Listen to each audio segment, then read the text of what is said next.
Assalamualaikum warahmatullahi wabarakatuh. Perkenalkan, kami dari kelompok 4 kelas Tadris IPA A. Pada kesempatan kali ini, kelompok kami akan mempresentasikan makalah kami yang berjudul Langkah-langkah Metode Penelitian Kualitatif. Nah, sebelum kelompok kami menjelaskan mengenai materi, maka izinkan saya sebagai perwakilan dari kelompok 4 untuk memperkenalkan anggota kelompok kami. Yang pertama yaitu ada Anugrah Rizky Widiasmi, kemudian ada saya sendiri Hanida Emilia Solehah, kemudian ada Laudri Bayu Andriansyah, dan yang terakhir ada Siti Komariah. Nah, pada kesempatan kali ini, kelompok kami akan membahas mengenai 4 materi. Yang pertama yaitu ada identifikasi masalah, yang kedua ada tinjauan pustaka, kemudian yang ketiga ada sumber dan informasi, kemudian yang keempat ada data penelitian. Memasuki pembahasan yang pertama yaitu identifikasi masalah. Hakikat masalah penelitian. Penelitian berasal dari masalah. Kemudian penelitian dilakukan untuk mencari jawaban atas masalah tersebut. Menurut Ibnu, Muhadis, dan Dasna, masalah adalah sesuatu yang memerlukan jawaban, penjelasan, atau pemecahan. Sumber masalah penelitian terdiri atau dapat dibedakan menjadi dua, yaitu sumber teoritis dan juga sumber praktis. Sumber teoritis adalah masalah penelitian yang bersumber dari teori atau tinjauan literatur dan ditemukan dalam berbagai sumber tertulis yang dikelompokkan atas secondary sources dan materials.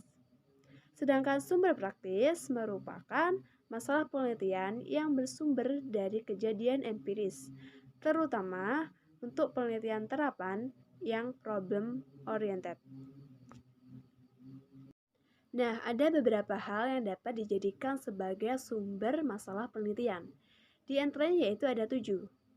Yang pertama yaitu ada bacaan jurnal penelitian, kemudian ada pertemuan ilmiah, ada pernyataan pemegang kekuasaan atau otoritas, kemudian ada pengamatan, wawancara dan observasi, pengalaman, dan juga intuisi. Kemudian sumber masalah penelitian yang pertama yaitu berasal dari bacaan jurnal penelitian. Nah, jurnal penelitian ini bisa dalam bentuk laporan hasil penelitian terdahulu yang dapat dijadikan sumber masalah penelitian dikarenakan biasanya pada penelitian sebelumnya itu tidak semua masalah itu dapat terselesaikan, sehingga perlu adanya penelitian lebih lanjut. Nah, biasanya tidak terselesaikan ini dikarenakan adanya keterbatasan. Contohnya seperti penelitian terhadap virus yang tidak selesai dikarenakan adanya keterbatasan alat atau fasilitas yang berada di laboratorium, sehingga nantinya perlu penelitian lebih lanjut ketika sudah ada peralatan yang ada. Kemudian yang kedua yaitu ada pertemuan ilmiah. Nah, pertemuan ilmiah ini seperti seminar, diskusi, konferensi, dan lokakarya. Nah, melalui pertemuan ilmiah ini juga dapat dijadikan sebagai sumber masalah penelitian. Contohnya, ketika adanya seminar tentang narkoba, kita dapat menemukan masalah seperti apakah narkoba ini dapat mengganggu efektivitas kinerja dari organ-organ tubuh manusia. Selanjutnya yang ketiga yaitu ada pernyataan pemegang kekuasaan atau otoritas. Nah, seringkali sesuatu yang diungkapkan oleh pemegang kekuasaan atau otoritas ini dapat dijadikan sebagai sumber masalah penelitian. Bisa bersifat formal maupun non-formal. Contohnya seperti apa? Contohnya adalah pendapat dari Menteri Kesehatan mengenai rendahnya minat masyarakat terhadap vaksinasi COVID-19.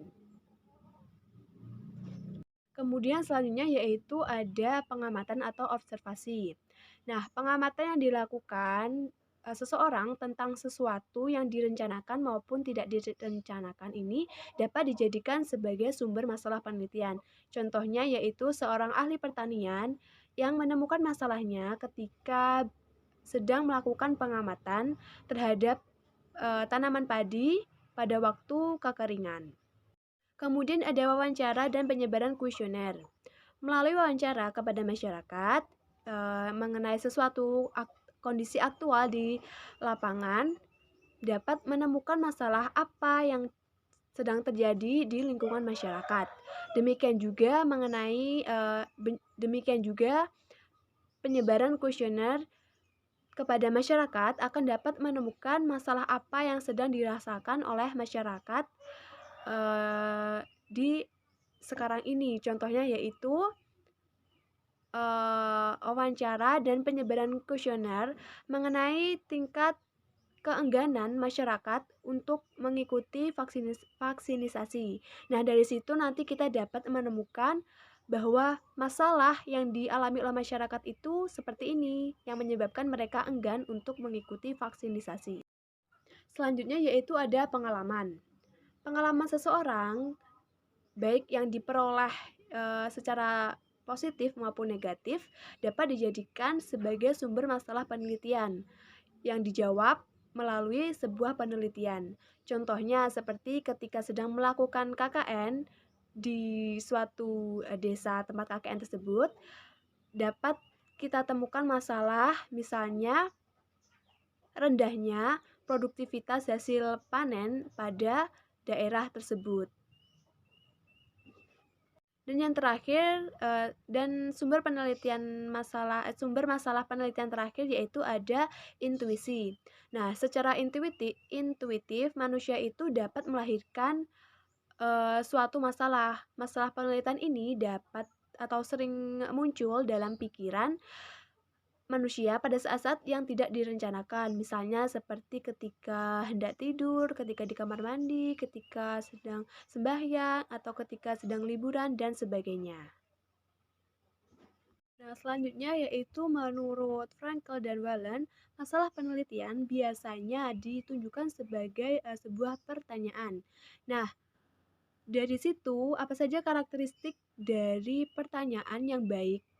Yang pertama yaitu pertanyaan itu harus fleksibel. Artinya pertanyaan atau masalah penelitian itu dapat memungkinkan untuk dilakukan penelitian atau dapat diteliti.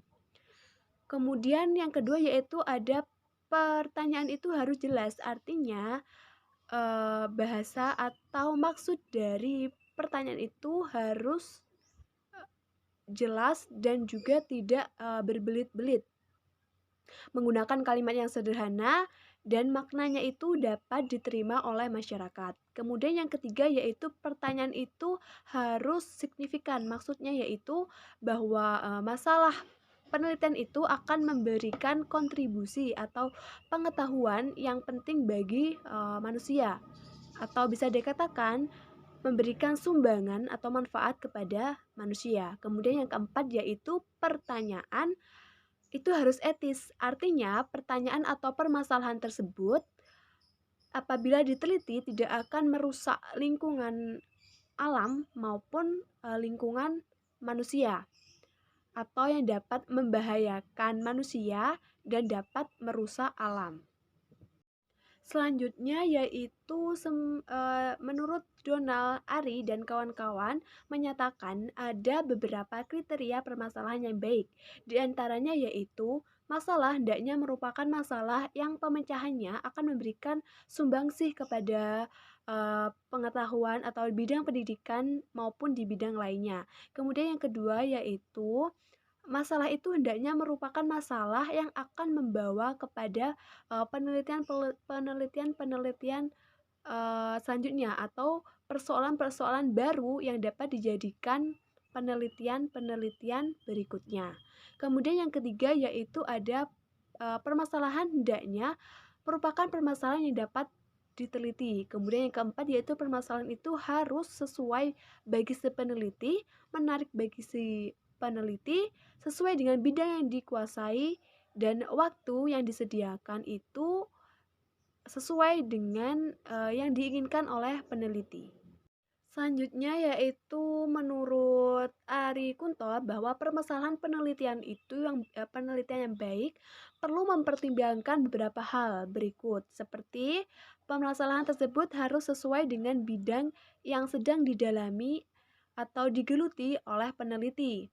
Kemudian yang kedua yaitu permasalahan yang dipilih harus sesuai dengan minat dari calon peneliti sehingga ketika melakukan penelitian peneliti dapat melakukan penelitian dengan nyaman dan enjoy. Kemudian yang ketiga yaitu permasalahan yang dipilih harus penting dalam arti mempunyai kemanfaatan yang luas atau memberikan kemanfaatan bagi masyarakat luas. Kemudian pembahasan yang kedua yaitu perumusan masalah. Menurut Bogdan dan Bigland dalam penelitian kualitatif, masalah penelitian dirumuskan secara umum pada tahap awal penelitian dan kemudian difokuskan rumusannya pada saat pengambilan data. Masalah perlu dirumuskan secara jelas karena dengan perumusan masalah yang jelas, peneliti diharapkan dapat mengetahui variabel-variabel apa yang akan diukur atau diteliti dengan alat-alat ukur untuk mencapai tujuan penelitian yang diharapkan. Nah, beberapa hal yang perlu diperhatikan dalam merumuskan masalah penelitian antara lain adalah rumusan masalah hendaknya singkat dan bermakna, yaitu menggunakan bahasa yang singkat, padat, dan jelas sehingga tidak berbelit-belit dalam atau yang nantinya dapat mengganggu peneliti dalam melakukan penelitian. Kemudian yang kedua yaitu rumusan masalah hendaknya dalam kalimat tanya. Nah, rumusan masalah ini sebaiknya dalam kalimat atau bentuk kalimatnya itu sebuah pertanyaan, bukan sebuah pernyataan. Kemudian yang ketiga yaitu rumusan masalah hendaknya jelas dan konkret. Nah, jika rumusan masalah jelas dan konkret, maka peneliti dapat mudah untuk melakukan penelitian. Kemudian yang keempat yaitu masalah hendaknya dirumuskan secara operasional. Nah, sifat operasional dari rumusan masalah akan dapat memungkinkan bagi peneliti untuk memahami variabel-variabel yang ada dalam penelitian. Kemudian yang kelima yaitu rumusan masalah hendaknya mampu memberi petunjuk.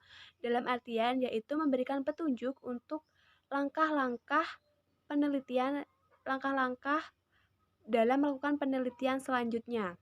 Kemudian yang keenam yaitu perumusan masalah haruslah dibatasi lingkupnya sehingga ketika melakukan penelitian nanti tidak melebar kemana-mana sehingga tujuan dalam penelitian itu dapat terfokuskan atau penelitian itu fokus untuk mencapai tujuan penelitian yang diharapkan.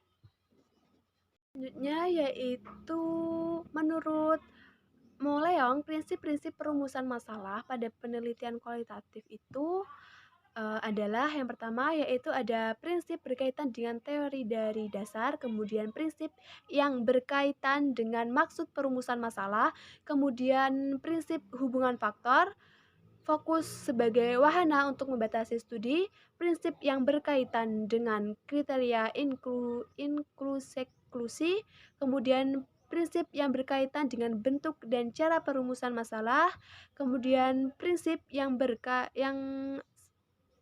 sehubungan dengan posisi perumusan masalah, prinsip yang berkaitan dengan hasil kajian kepustakaan, dan yang terakhir yaitu prinsip yang berkaitan dengan penggunaan bahasa yang digunakan dalam penelitian. Nah, salah satu contoh penggunaan rumusan masalah dalam penelitian biologi adalah apakah cahaya sangat berpengaruh terhadap pertumbuhan tanaman kedelai. Nah, dapat kita lihat pada penelitian ini, rumusan masalah yaitu terletak pada pertumbuhan tanaman kedelai. Kita dapat melakukan penelitian untuk menemukan atau mencari solusi atau jawaban atas rumusan masalah yang telah kita buat. Nah, kesimpulannya yaitu tanaman yang terhasil matahari lebih cepat pertumbuhannya. Assalamualaikum warahmatullahi wabarakatuh. Perkenalkan, kami dari kelompok 4 kelas Tadris IPA A. Pada kesempatan kali ini, kelompok kami akan mempresentasikan makalah kami yang berjudul Langkah-langkah Metode Penelitian Kualitatif. Nah, sebelum kelompok kami menjelaskan mengenai materi, maka izinkan saya sebagai perwakilan dari kelompok 4 untuk memperkenalkan anggota kelompok kami. Yang pertama yaitu ada Anugrah Rizky Widiasmi, kemudian ada saya sendiri Hanida Amelia Solehah, kemudian ada Laudri Bayu Andriansyah, dan yang terakhir ada Siti Komariah. Nah, pada kesempatan kali ini, kelompok kami akan membahas mengenai 4 materi. Yang pertama yaitu ada identifikasi masalah, yang kedua ada tinjauan pustaka, kemudian yang ketiga ada sumber dan informasi, kemudian yang keempat ada data penelitian. Memasuki pembahasan yang pertama yaitu identifikasi masalah. Hakikat masalah penelitian. Penelitian berasal dari masalah. Kemudian penelitian dilakukan untuk mencari jawaban atas masalah tersebut. Menurut Ibnu, Muhadis, dan Dasna, masalah adalah sesuatu yang memerlukan jawaban, penjelasan, atau pemecahan. Sumber masalah penelitian terdiri atau dapat dibedakan menjadi dua, yaitu sumber teoritis dan juga sumber praktis. Sumber teoritis adalah masalah penelitian yang bersumber dari teori atau tinjauan literatur dan ditemukan dalam berbagai sumber tertulis, yang dikelompokkan atas secondary sources dan materials. Sedangkan sumber praktis merupakan masalah penelitian yang bersumber dari kejadian empiris, terutama untuk penelitian terapan yang problem oriented. Nah, ada beberapa hal yang dapat dijadikan sebagai sumber masalah penelitian. Di antaranya yaitu ada 7. Yang pertama yaitu ada bacaan jurnal penelitian, kemudian ada pertemuan ilmiah, ada pernyataan pemegang kekuasaan atau otoritas, kemudian ada pengamatan, wawancara dan observasi, pengalaman, dan juga intuisi. Kemudian sumber masalah penelitian yang pertama yaitu berasal dari bacaan jurnal penelitian. Nah, jurnal penelitian ini bisa dalam bentuk laporan hasil penelitian terdahulu yang dapat dijadikan sumber masalah penelitian dikarenakan biasanya pada penelitian sebelumnya itu tidak semua masalah itu dapat terselesaikan, sehingga perlu adanya penelitian lebih lanjut. Nah, biasanya tidak terselesaikan ini dikarenakan adanya keterbatasan.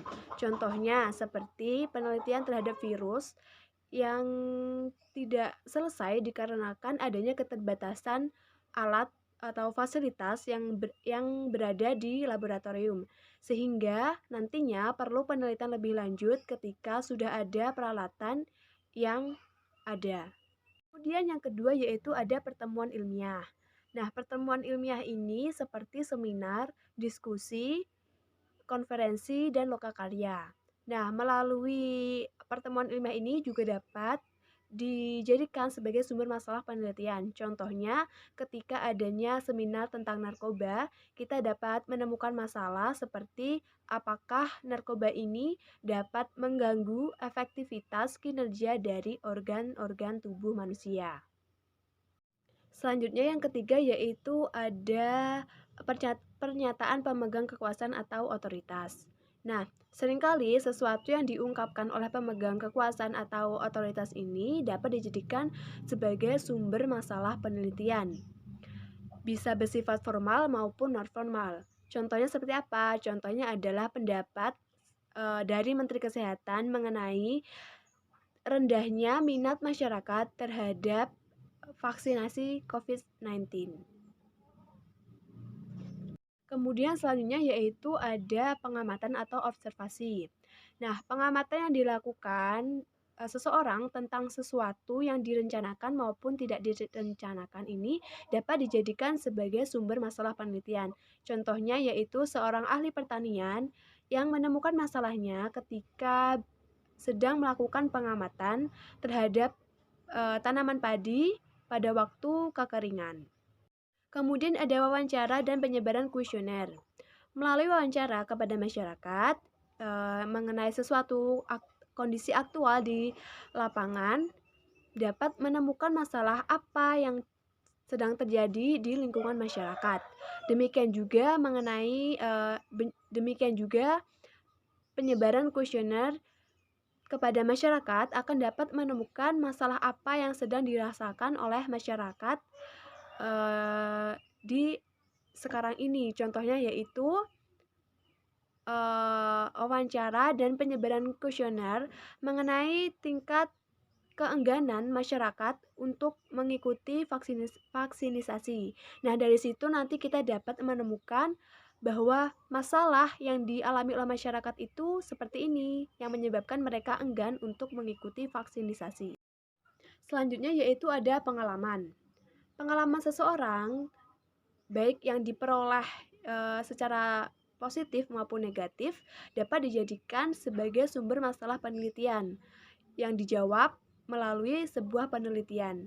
Contohnya seperti ketika sedang melakukan KKN di suatu desa tempat KKN tersebut, dapat kita temukan masalah misalnya rendahnya produktivitas hasil panen pada daerah tersebut. Dan yang terakhir, sumber masalah penelitian terakhir yaitu ada intuisi.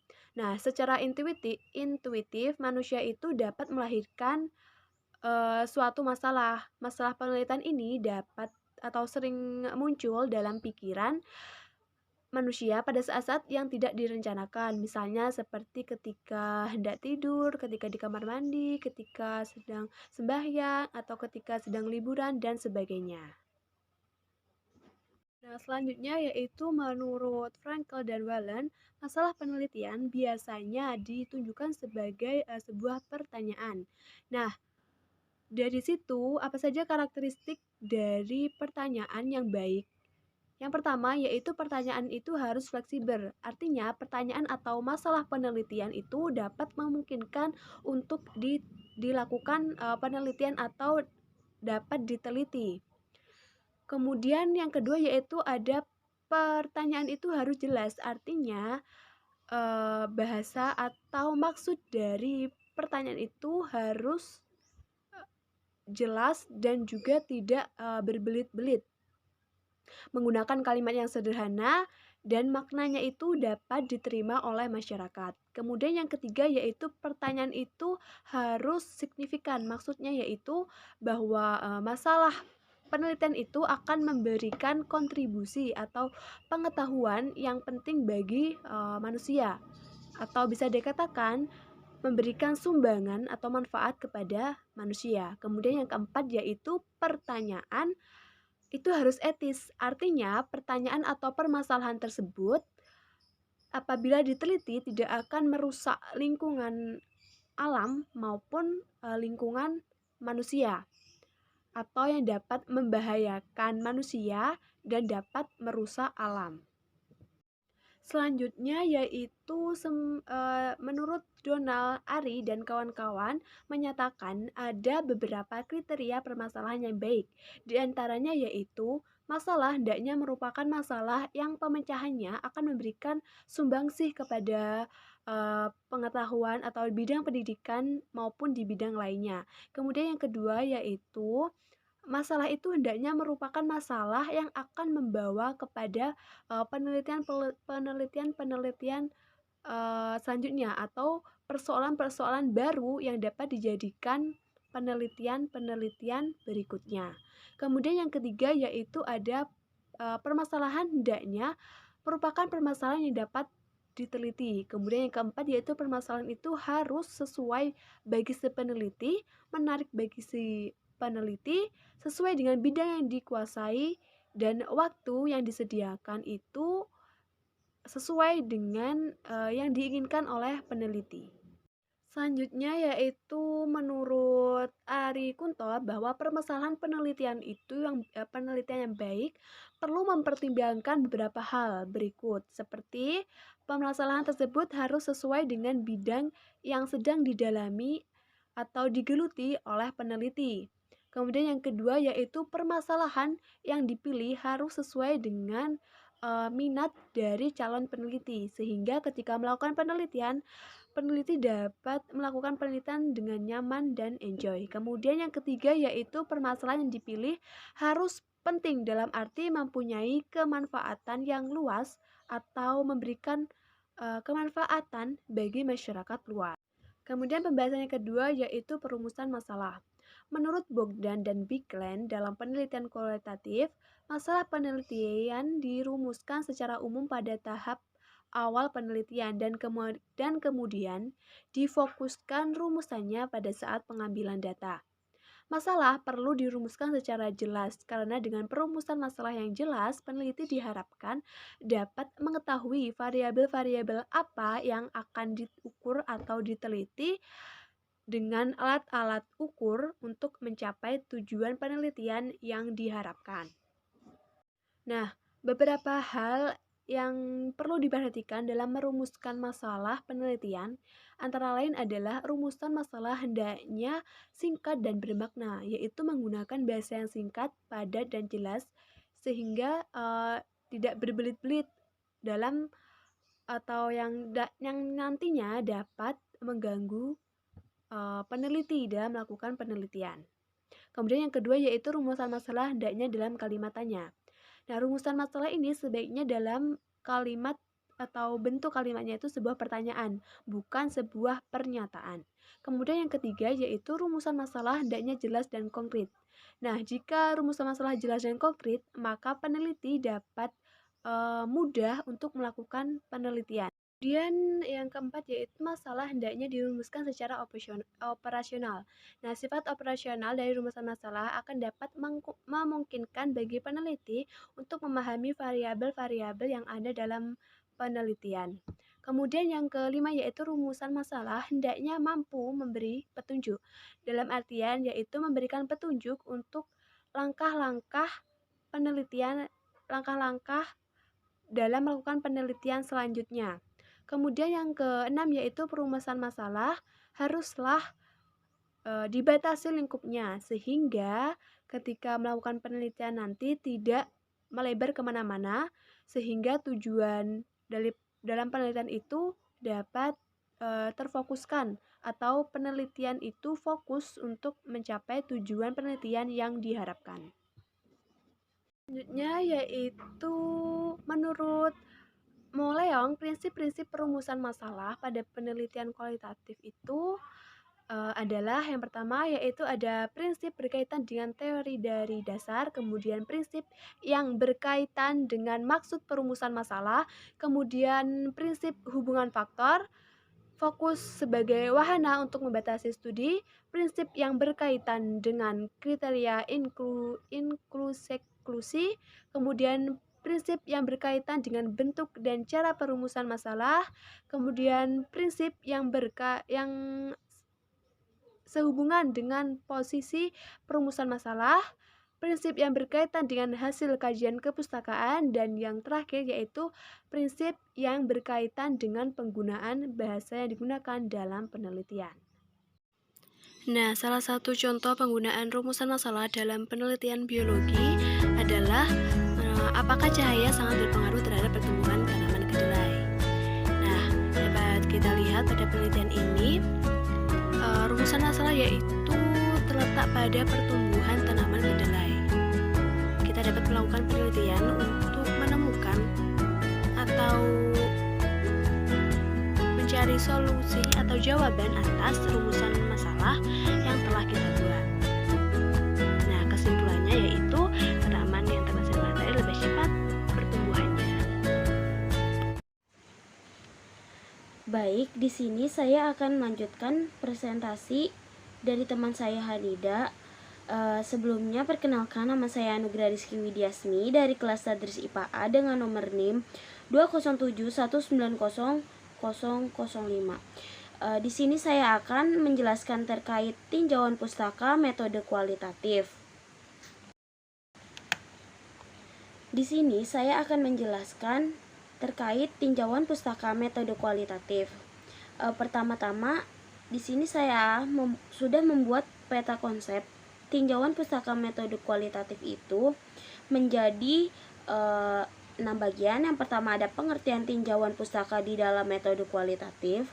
Yang kedua ada tujuan dan fungsi tinjauan pustaka. Yang ketiga ada macam-macam sumber tinjauan pustaka yang terdiri dari jurnal penelitian, buku ajar, dan majalah.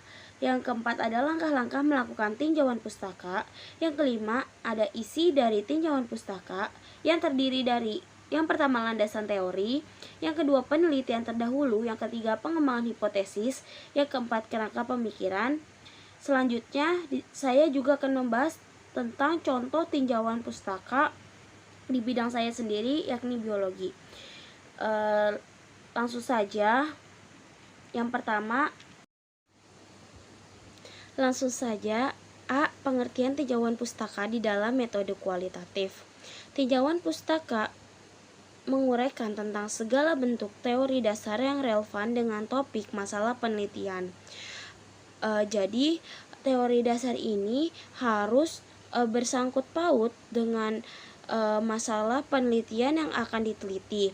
Pada bab ini, seorang peneliti harus melakukan pengkajian mengenai konsep dan teori dasar berdasarkan literatur yang tersedia, terutama dari artikel-artikel yang telah terpublikasi untuk digunakan dalam pemecahan masalah penelitian yang akan diajukan.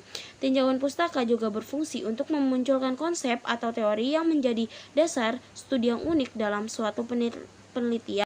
Metode kualitatif beranggapan bahwa manusia selalu dalam proses menjadi dan berkembang, dan hal ini berlaku juga bagi setiap ilmu kemanusiaan yang selalu berada dalam proses berkembang. Itu berarti bahwa dapat terjadi teori yang pernah ada diperjelas atau dibatalkan oleh teori yang baru. Teori dalam tradisi kualitatif berarti mencari gagasan, ide, atau pendapat yang ditulis oleh para ahli yang ada dalam buku, jurnal, dan lain sebagainya. Jadi maksudnya teori dalam tradisi kualitatif dipakai sebagai konfirmasi awal bahwa terdapat bukti tertulis ilmiah di topik ini. Jadi topik ini itu pernah dipelajari dan diteliti, tetapi pada tempat dan waktu yang berbeda, orang-orang yang berbeda, situasi yang berbeda, bahkan konteks yang berbeda. Perbedaan dalam tradisi kuantitatif, jika di dalam kondisi kuantitatif yang menempatkan teori sebagai unsur utama penelitian. Dalam penelitian kualitatif, tinjauan pustaka harus digunakan secara konsisten dengan asumsi-asumsi metodologis. Artinya harus digunakan secara induktif, sehingga tidak mengarahkan pertanyaan-pertanyaan yang diajukan oleh peneliti. Salah satu alasan utama untuk melakukan penelitian kualitatif yaitu bahwa penelitian tersebut bersifat eksploratif. Artinya topik tersebut belum banyak diteliti oleh orang lain dan peneliti harus mendengarkan para informan untuk membangun suatu gambaran berdasarkan gagasan-gagasan mereka. Dalam hal penggunaan teori, meskipun jumlah pustaka bervariasi berdasarkan jenis rancangan kualitatif, proses induktif suatu penelitian serta variasi penggunaan tinjauan pustaka berdasarkan jenis rancangan menimbulkan pertanyaan tentang kemana seseorang harus merencanakan penggunaan tinjauan pustaka dalam suatu penelitian kualitatif. Tinjauan pustaka dapat ditempatkan pada 3 lokasi penempatan dan tinjauan pustaka dapat digunakan pada setiap lokasi. Penelitian dapat membahas tinjauan pustaka yang pertama dalam bab pendahuluan. Hal ini memberikan suatu latar belakang yang berguna bagi perumusan masalah tentang siapa saja yang telah meneliti hal tersebut, serta siapa saja yang telah menunjukkan berapa pentingnya masalah yang akan diteliti. Kemudian yang kedua ada bentuk tinjauan pustaka dalam bagian yang terpisah, merupakan suatu model yang mirip lebih tradisional dalam melakukan penelitian kualitatif. Bentuk yang ketiga, peneliti dapat menempatkan tinjauan pustaka pada bagian akhir untuk membandingkan dan membedakan dengan temuan-temuan yang timbul dari penelitian sebelumnya. B. Tujuan dan fungsi tinjauan pustaka. Tujuan tinjauan pustaka yakni untuk membantu seorang peneliti menyelesaikan masalah penelitiannya dengan mengacu pada berbagai sumber teori dan penelitian-penelitian sebelumnya yang relevan. Yang kedua, fungsi tinjauan pustaka, mengetahui landasan teori suatu masalah penelitian. Yang kedua, membantu memilih prosedur penyelesaian masalah penelitian. Yang ketiga, memahami konsepsi suatu permasalahan penelitian. Yang keempat, mengetahui kelemahan dan kelebihan dari peneliti sebelumnya. Yang kelima, menghindari terjadinya plagiarisme dalam suatu penelitian. Yang keenam, terakhir, memberikan fakta yang kuat tentang alasan pemilihan masalah penelitian tersebut. C. Macam-macam sumber tinjauan pustaka. 1. Jurnal penelitian merupakan jurnal penelitian yang telah memiliki ISSN terakreditasi secara nasional maupun internasional. Penelitian yang berkualitas adalah penelitian yang lebih banyak menggunakan sumber pustaka dari jurnal ilmiah dan dari keseluruhan sumber referensi yang digunakan. Yang kedua ada buku ajar. Buku ajar yang dapat digunakan adalah buku ajar yang telah dipublikasi berdasarkan kode nomor ISBN dari buku tersebut. Penelitian dapat menggunakan beda bahan buku ajar asalkan teori yang akan dibahas sama. Artinya penelitian tersebut diharapkan dapat melakukan pengembangan studi untuk lebih menonjolkan orisinilitasnya dan novelty-nya. Yang ketiga ada majalah. Majalah, artikel yang dimuat di majalah selama masih ilmiah dan sesuai dengan topik penelitian diperbolehkan. Namun, baiknya majalah tersebut juga telah memiliki kode ISBN. D. Langkah-langkah melakukan tinjauan pustaka. 1. Dimulai dengan mengidentifikasi kata kunci topik penelitian untuk mencari materi, referensi, dan bahan pustaka yang terkait. Yang kedua, membaca abstrak laporan-laporan hasil penelitian yang masih ada sangkut pautnya atau sejalan dengan penelitian yang akan dilakukan dengan bantuan sumber, perpustakaan, jurnal, buku online, dan proceeding. Yang ketiga, membuat catatan hasil bacaan dengan cara membuat peta literatur, urutan, dan keterkaitan topik penelitian dan referensi biografi secara lengkap. Yang keempat, membuat ringkasan literatur secara lengkap berdasarkan peta literatur sesuai dengan urutan dan keterkaitan topik dari setiap variabel penelitian.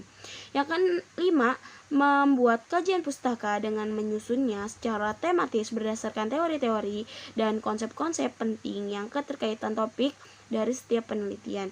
Yang keenam, kegiatan yang terakhir, memberi penguatan pandangan umum tentang topik penelitian dilakukan berdasarkan literatur yang ada dan ada kejelasan terkait orisinilitas dan pentingnya topik penelitian yang akan dilakukan memiliki kebaruan dibanding dengan literatur yang sudah ada. E. Isi dari tinjauan pustaka. 1. Landasan teori. Mengumpulkan hasil pemikiran secara teoritis yang memiliki hubungan yang erat dengan teori yang akan dibahas dalam pentingnya mengumpulkan, mengolah data, dan dalam proses analisis untuk mengetahui hal apa aja yang akan menjadi bahan penelitian. Yang kedua, penelitian terdahulu merupakan upaya penelitian untuk mencari perbandingan guna untuk menemukan inspirasi baru untuk penelitian selanjutnya, serta agar dapat memposisikan penelitian serta menunjukkan orisinilitas atau keaslian dari penelitian. Yang ketiga ada pengembangan hipotesis. Hipotesis adalah suatu pendapat atau kesimpulan yang sifatnya masih setara. Pengembangan hipotesis dikembangkan melalui teori dan dengan memperjelas penjelasan yang logis. Kemudian yang keempat, kerangka pemikiran. Landasan berpikir yang akan membantu dalam pengembangan pengkajiannya, yakni suatu diagram atau gambaran yang menjelaskan secara garis besar alur logika berjalannya sebuah penelitian. F. Contoh tinjauan pustaka. Di dalam jurusan biologi, saya mengambil contoh artikel yang berjudul Pengaruh Kombinasi Daun Katuk yang mempunyai nama ilmiah Sarpus androgynus Elmer dan rimpang bengle hitam atau yang mempunyai nama ilmiah Zingibert otensival terhadap kadar glukosa darah dan kajian pustaka terhadap short chain fatty acid SCFA pada tikus Wistor jantan obes atau obesitas oleh Imelda Nurfitriani pada tahun 2020. Dalam gambar ini terdapat pada bab 2 tinjauan pustaka. Nah, di dalam jurnal ini tinjauan pustaka, penulis melakukan penelitian mengenai penyakit obesitas dengan pembahasan dimulai dari pengetahuan umum, yakni mengetahui definisi obesitas, epidemiologi obesitas, artinya ilmu yang mempelajari hal-hal mengenai obesitas yang sudah dialami dan berkaitan dengan masyarakat sebelumnya. Lalu etiologi obesitas, penyebab penyakit obesitas atau faktor-faktor yang menyebabkan penyakit obesitas itu sendiri apa saja. Lalu patofisiologi obesitas, ilmu yang mempelajari gangguan fungsi pada organisme yang sakit meliputi asal permulaan perjalanan obesitas dan apa saja yang mengakibatkan obesitas. Lalu obesitas itu didiagnosis, kemudian klasifikasi obesitas. Kemudian ada cara mengurangi obesitas dengan cara merubah gaya hidup, terapi diet, terapi perilaku, bahkan aktivitas fisik dan pembedahan, serta dilakukan dengan menggunakan bantuan obat. Dan di dalam jurnal penelitian ini diberi penguatan dari beberapa sumber buku maupun jurnal dan lebih diperkuat dengan pendapat ahli untuk menonjolkan kajian pustaka guna untuk memperbarui penelitian sebelumnya. Kemudian membahas juga tentang hubungan glukosa darah dengan obesitas dan SCFA.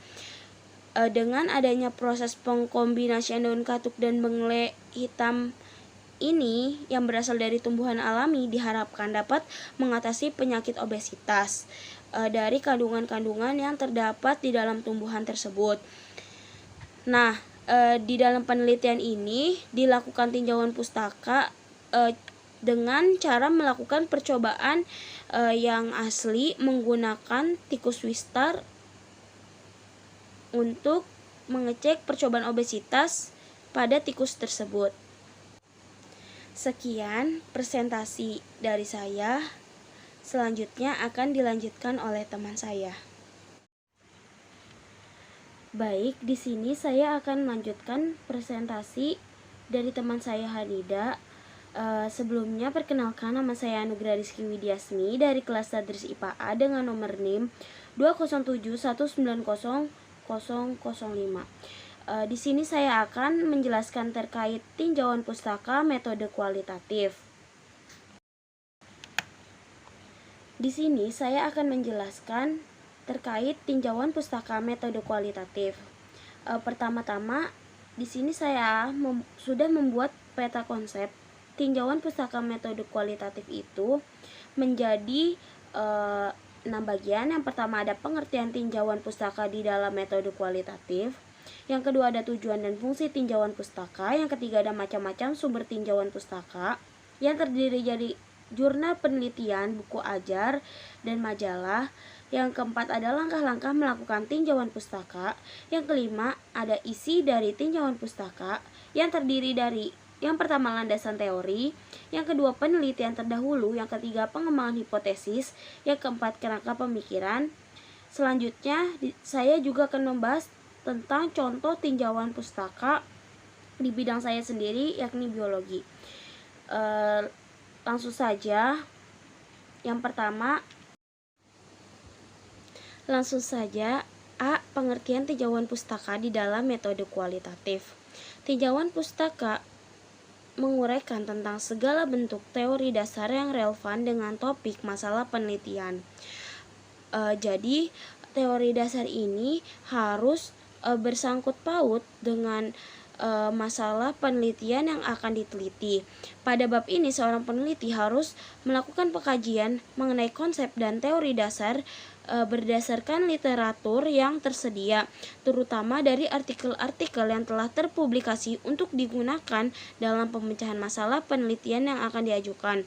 Tinjauan pustaka juga berfungsi untuk memunculkan konsep atau teori yang menjadi dasar studi yang unik dalam suatu penelitian. Metode kualitatif beranggapan bahwa manusia selalu dalam proses menjadi dan berkembang, dan Hal ini berlaku juga bagi setiap ilmu kemanusiaan yang selalu berada dalam proses berkembang. Itu berarti bahwa dapat terjadi teori yang pernah ada diperjelas atau dibatalkan oleh teori yang baru. Teori dalam tradisi kualitatif berarti mencari gagasan, ide, atau pendapat yang ditulis oleh para ahli yang ada dalam buku, jurnal, dan lain sebagainya. Jadi maksudnya teori dalam tradisi kualitatif dipakai sebagai konfirmasi awal bahwa terdapat bukti tertulis ilmiah di topik ini. Jadi topik ini itu pernah dipelajari dan diteliti, tetapi pada tempat dan waktu yang berbeda, orang-orang yang berbeda, situasi yang berbeda, bahkan konteks yang berbeda. Perbedaan dalam tradisi kuantitatif, jika di dalam kondisi kuantitatif yang menempatkan teori sebagai unsur utama penelitian. Dalam penelitian kualitatif, tinjauan pustaka harus digunakan secara konsisten dengan asumsi-asumsi metodologis. Artinya harus digunakan secara induktif, sehingga tidak mengarahkan pertanyaan-pertanyaan yang diajukan oleh peneliti. Salah satu alasan utama untuk melakukan penelitian kualitatif yaitu bahwa penelitian tersebut bersifat eksploratif. Artinya topik tersebut belum banyak diteliti oleh orang lain dan peneliti harus mendengarkan para informan untuk membangun suatu gambaran berdasarkan gagasan-gagasan mereka.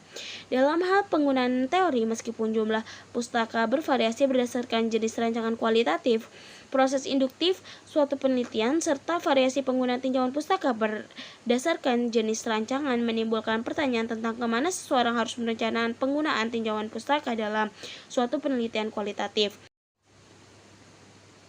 Tinjauan pustaka dapat ditempatkan pada 3 lokasi penempatan dan tinjauan pustaka dapat digunakan pada setiap lokasi. Penelitian dapat membahas tinjauan pustaka yang pertama dalam bab pendahuluan. Hal ini memberikan suatu latar belakang yang berguna bagi perumusan masalah tentang siapa saja yang telah meneliti hal tersebut, serta siapa saja yang telah menunjukkan berapa pentingnya masalah yang akan diteliti. Kemudian yang kedua ada bentuk tinjauan pustaka dalam bagian yang terpisah, merupakan suatu model yang mirip lebih tradisional dalam melakukan penelitian kualitatif. Bentuk yang ketiga, peneliti dapat menempatkan tinjauan pustaka pada bagian akhir untuk membandingkan dan membedakan dengan temuan-temuan yang timbul dari penelitian sebelumnya. B. Tujuan dan fungsi tinjauan pustaka. Tujuan tinjauan pustaka yakni untuk membantu seorang peneliti menyelesaikan masalah penelitiannya dengan mengacu pada berbagai sumber teori dan penelitian-penelitian sebelumnya yang relevan. Yang kedua, fungsi tinjauan pustaka mengetahui landasan teori suatu masalah penelitian. Yang kedua, membantu memilih prosedur penyelesaian masalah penelitian. Yang ketiga, memahami konsepsi suatu permasalahan penelitian. Yang keempat, mengetahui kelemahan dan kelebihan dari peneliti sebelumnya. Yang kelima, menghindari terjadinya plagiarisme dalam suatu penelitian. Yang keenam, terakhir, memberikan fakta yang kuat tentang alasan pemilihan masalah penelitian tersebut. C. Macam-macam sumber tinjauan pustaka. 1. Jurnal penelitian merupakan jurnal penelitian yang telah memiliki ISSN terakreditasi secara nasional maupun internasional. Penelitian yang berkualitas adalah penelitian yang lebih banyak menggunakan sumber pustaka dari jurnal ilmiah dan dari keseluruhan sumber referensi yang digunakan. Yang kedua ada buku ajar. Buku ajar yang dapat digunakan adalah buku ajar yang telah dipublikasi berdasarkan kode nomor ISBN dari buku tersebut. Penelitian dapat menggunakan beda bahan buku ajar asalkan teori yang akan dibahas sama. Artinya penelitian tersebut diharapkan dapat melakukan pengembangan studi untuk lebih menonjolkan orisinilitasnya dan novelty-nya. Yang ketiga ada majalah. Majalah, artikel yang dimuat di majalah selama masih ilmiah dan sesuai dengan topik penelitian diperbolehkan. Namun, baiknya majalah tersebut juga telah memiliki kode ISBN. D. Langkah-langkah melakukan tinjauan pustaka. 1. Dimulai dengan mengidentifikasi kata kunci topik penelitian untuk mencari materi, referensi, dan bahan pustaka yang terkait. Yang kedua, membaca abstrak laporan-laporan hasil penelitian yang masih ada sangkut pautnya atau sejalan dengan penelitian yang akan dilakukan dengan bantuan sumber, perpustakaan, jurnal, buku online, dan proceeding. Yang ketiga, membuat catatan hasil bacaan dengan cara membuat peta literatur, urutan, dan keterkaitan topik penelitian dan referensi biografi secara lengkap. Yang keempat, membuat ringkasan literatur secara lengkap berdasarkan peta literatur sesuai dengan urutan dan keterkaitan topik dari setiap variabel penelitian. Yang kelima, membuat kajian pustaka dengan menyusunnya secara tematis berdasarkan teori-teori dan konsep-konsep penting yang keterkaitan topik dari setiap penelitian. Yang keenam, kegiatan yang terakhir, memberi penguatan pandangan umum tentang topik penelitian dilakukan berdasarkan literatur yang ada dan ada kejelasan terkait orisinilitas dan pentingnya topik penelitian yang akan dilakukan memiliki kebaruan dibanding dengan literatur yang sudah ada. Isi dari tinjauan pustaka. 1. Landasan teori. Mengumpulkan hasil pemikiran secara teoritis yang memiliki hubungan yang erat dengan teori yang akan dibahas dalam pentingnya mengumpulkan, mengolah data, dan dalam proses analisis untuk mengetahui hal apa aja yang akan menjadi bahan penelitian. Yang kedua, penelitian terdahulu merupakan upaya penelitian untuk mencari perbandingan guna untuk menemukan inspirasi baru untuk penelitian selanjutnya, serta agar dapat memposisikan penelitian serta menunjukkan orisinilitas atau keaslian dari penelitian. Yang ketiga, ada pengembangan hipotesis. Hipotesis adalah suatu pendapat atau kesimpulan yang sifatnya masih setara. Pengembangan hipotesis dikembangkan melalui teori dan dengan memperjelas penjelasan yang logis. Kemudian yang keempat, kerangka pemikiran. Landasan berpikir yang akan membantu dalam pengembangan pengkajiannya, yakni suatu diagram atau gambaran yang menjelaskan secara garis besar alur logika berjalannya sebuah penelitian. Contoh tinjauan pustaka. Di dalam jurusan biologi, saya mengambil contoh artikel yang berjudul Pengaruh Kombinasi Daun Katuk yang mempunyai nama ilmiah Sorphus androgynus Elmer dan rimpang bengle hitam atau yang mempunyai nama ilmiah Zingiber otensival terhadap kadar glukosa darah dan kajian pustaka terhadap short chain fatty acid SCFA pada tikus Wistor jantan obes atau obesitas oleh Imelda Nurfitriani pada tahun 2020. Dalam gambar ini terdapat pada bab 2 tinjauan pustaka. Nah, di dalam jurnal ini tinjauan pustaka, penulis melakukan penelitian mengenai penyakit obesitas dengan pembahasan dimulai dari pengetahuan umum, yakni mengetahui definisi obesitas, epidemiologi obesitas, artinya ilmu yang mempelajari hal-hal mengenai obesitas yang sudah dialami dan berkaitan dengan masyarakat sebelumnya. Lalu etiologi obesitas, penyebab penyakit obesitas atau faktor-faktor yang menyebabkan penyakit obesitas itu sendiri apa saja. Lalu patofisiologi obesitas, ilmu yang mempelajari gangguan fungsi pada organisme yang sakit meliputi asal permulaan perjalanan obesitas dan apa saja yang mengakibatkan obesitas. Lalu obesitas itu didiagnosis, kemudian klasifikasi obesitas.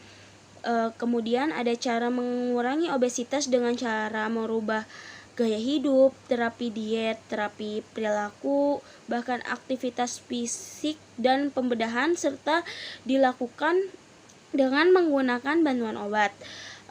Dan di dalam jurnal penelitian ini diberi penguatan dari beberapa sumber buku maupun jurnal dan lebih diperkuat dengan pendapat ahli untuk menonjolkan kajian pustaka guna untuk memperbarui penelitian sebelumnya. Kemudian membahas juga tentang hubungan glukosa darah dengan obesitas dan SCFA. Dengan adanya proses pengkombinasian daun katuk dan bengle hitam ini yang berasal dari tumbuhan alami diharapkan dapat mengatasi penyakit obesitas dari kandungan-kandungan yang terdapat di dalam tumbuhan tersebut. Nah, di dalam penelitian ini dilakukan tinjauan pustaka dengan cara melakukan percobaan yang asli menggunakan tikus Wistar untuk mengecek percobaan obesitas pada tikus tersebut. Sekian presentasi dari saya. Selanjutnya akan dilanjutkan oleh teman saya. Baik, di sini saya Laudri Bayu Adriansa akan meneruskan presentasi dari teman saya, yakni saya akan membahas terkait dengan informan dan sumber penelitian dari penelitian kualitatif. Nah, langsung saja, dalam penelitian pasti adanya sebuah sumber data atau informan yang harus kita gali dari informasinya. Informan itu sendiri merupakan subjek penelitian yang dapat memberikan informasi mengenai fenomena atau permasalahan yang sedang kita teliti dalam sebuah penelitian. Nah, informan itu merupakan orang yang akan memberikan sebuah informasi kepada kita dari penelitian yang akan kita lakukan. Kemudian macam-macam informan itu ada 3. Yang pertama itu ada informan kunci. Informan kunci ini merupakan informan yang memiliki informasi secara menyeluruh. Kemudian yang kedua ini ada informan utama. Informan utama ini merupakan informan yang mengetahui secara teknis dan mendetail. Nah, kemudian yang ketiga itu ada informan pendukung, yang mana informan pendukung ini merupakan informan yang memberikan data tambahan atau informasi tambahan. Jadi antara ketiga informan ini itu saling berkaitan, namun terkadang di dalam penelitian kualitatif itu bisa saja membutuhkan hanya satu informan atau lebih dari satu informan. Jadi seperti itu. Kemudian untuk contohnya sendiri, misal dari informan kunci. Nah, misal kita mengambil kasus dengan tema terkait dengan pengelolaan lahan pertanian yang ada di wilayah desa X misalnya. Nah, itu kita meneliti salah satu dari lahan pertanian itu. Ada informan kuncinya. Informan kuncinya itu adalah pengelola lahan pertanian, itu adalah informan kunci. Mengapa informan kuncinya pengelola? Karena mereka yang tahu bagaimana terkait dengan lahan yang mereka miliki, itu adalah terkait dengan informan kunci. Yang kedua ada informan utama. Nah, informan utama itu bisa berkaitan dengan pemilik lahan. Jadi terkadang ada di desa itu yang punya lahan tapi yang mengelola orang lain, ada juga yang dikelola sendiri. Jadi informan utamanya itu lebih kepada pemilik lahan pertanian itu. Kemudian yang ketiga itu ada informan pendukung. Nah, informan pendukung ini merupakan informan yang memberikan tambahan-tambahan, misalnya dari masyarakat setempat atau mungkin dari pemerhati tanaman seperti itu. Kemudian yang selanjutnya adalah berkaitan dengan prinsip kecukupan dari sebuah informan. Jadi dalam sebuah penelitian itu pasti ada kriteria cukup ataupun kurang ketika kita mendapatkan suatu informasi ataupun data. Nah, di sini ada 3 prinsip, yakni ada mengganti, mengurangi, serta menambah. Mengganti manakala informan yang kita mintai informasi itu tidak bisa diajak bekerja sama atau tidak bisa diajak secara kooperatif untuk menyelesaikan permasalahan yang akan kita teliti. Jadi kita tidak akan mendapatkan informasi yang baik dari informan itu, maka harus kita menggantinya. Kemudian mengurangi. Nah, mengurangi di sini merupakan apabila informasi yang telah kita dapatkan itu sudah terlalu banyak atau sudah terlalu jenuh. Karena apabila terlalu banyak data yang masuk, maka itu kadang akan menyulitkan terhadap pada validasi datanya. Kemudian yang selanjutnya itu menambah. Nah, menambah di sini merupakan opsi atau pilihan dari keterbutuhan terhadap informan. Nah, jika informasi yang telah kita dapatkan itu kurang, maka kita bisa menambah jumlah informan. Apabila itu sudah terlalu banyak, maka kita bisa mengurangi. Dan apabila itu informannya tidak kredibel, maka kita bisa mengganti dengan informan yang lainnya. Kemudian bagaimana teknik untuk menentukan informan itu? Nah, dari beberapa literatur yang telah saya baca itu banyak sekali teknik-teknik yang digunakan. Namun di sini saya mengerucutkannya hanya kepada 2 teknik yang sering atau mungkin familiar banyak digunakan di kalangan para peneliti. Nah, yang mana teknik ini yang pertama ya ini ada purposive sampling. Nah, purposive sampling ini merupakan pemilihan informan yang dilakukan dengan cara memfokuskan pada informan yang sesuai dengan apa yang dituju atau sesuai dengan tujuan daripada yang diteliti oleh seseorang peneliti. Misalnya meneliti terkait dengan lahan pertanian, maka yang disesuaikan dengan lahan, informannya disesuaikan dengan orang yang bisa mengelola lahan, seperti itu.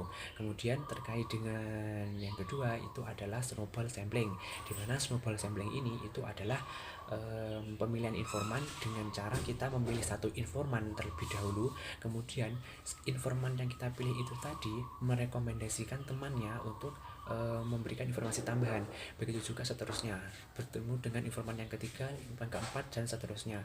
Jadi diibaratkan seperti bola salju yang menggelinding, semakin banyak menggelinding maka akan banyak salju yang menempel dan bola tersebut akan semakin besar. Ibaratnya informasi yang kita dapatkan itu juga akan semakin besar kemungkinannya, seperti itu. Nah, kemudian setelah kita mendapatkan informannya, sebenarnya dari mana sih kita mendapatkan sumber penelitian itu? Nah, sumber penelitian itu bisa dibagi menjadi 3. Di sini ada sumber pendahuluan, sumber sekunder, sama sumber primer. Nah, sumber pendahuluan ini bisa didapatkan dari indeks-indeks. Jadi misal dari buku-buku yang memuat indeks-indeks pengetahuan terkait dengan pertanian, seperti itu, misal tadi seperti itu.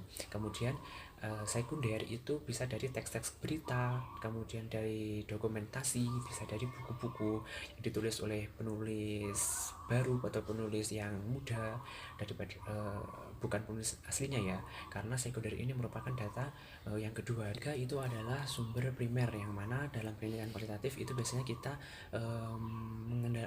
biasanya lebih cenderung kepada kata-kata atau tindakan yang diwujudkan atau dikiaskan dalam bentuk kata-kata. Nah, jadi kita bisa mendapatkan sumber penelitian itu dari informan yang langsung, informan secara langsung, atau pelakunya atau tokoh utamanya langsung dari subjek atau objek yang akan kita jadikan sumber penelitian itu. Nah, ini bisa didapatkan dari buku asli penulisnya, atau mungkin ahli-ahli botani, ahli-ahli di bidang pertanian, kemudian pemerhati lingkungan, itu bisa kita dapatkan sebagai sumber primer dari penelitian. Mungkin itu yang dapat saya sampaikan, akan dilanjutkan oleh teman saya. Bahasan selanjutnya yaitu data dalam penelitian kualitatif. Data ialah hasil pengamatan dan pengukuran empiris yang mengungkapkan fakta tentang karakteristik dari suatu gejala. Di data dalam penelitian kualitatif ini ada beberapa ciri-ciri. Yang pertama yaitu memiliki sifat deskriptif, yaitu bukan atau bisa disebut dengan bukan angka. Yang kedua, data dapat berupa gejala-gejala, kejadian, dan peristiwa yang kemudian dianalisis dalam bentuk kategori-kategori. Yang ketiga yaitu data kualitatif tidak dapat diukur dan tidak dapat dihitung secara akurat. Yang keempat, mengungkapkan aktivitas dan atribut manusia seperti gagasan, adat istiadat, dan kepercayaan, atau bisa disebut dengan studi kasus. Nah, di penelitian kualitatif ini memiliki konsep-konsep yang dikaji seperti kemakmuran, kebahagiaan, persahabatan, kesetiaan, dan lain-lain. Data-data tersebut nyata dan dapat dideteksi meskipun sulit untuk dicatat dan diukur. Beberapa contoh berikut beberapa contoh khas data kualitatif, yaitu catatan observasi, transkrip, wawancara, teks sastra, berita acara pertemuan, catatan sejarah, memo, dan ingatan.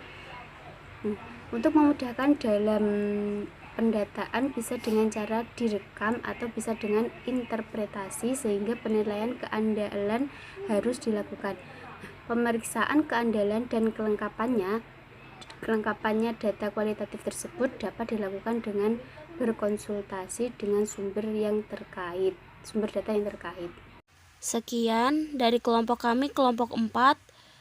Ada kurang lebihnya mohon maaf. Billahi taufiq wal hidayah. Wassalamualaikum warahmatullahi wabarakatuh.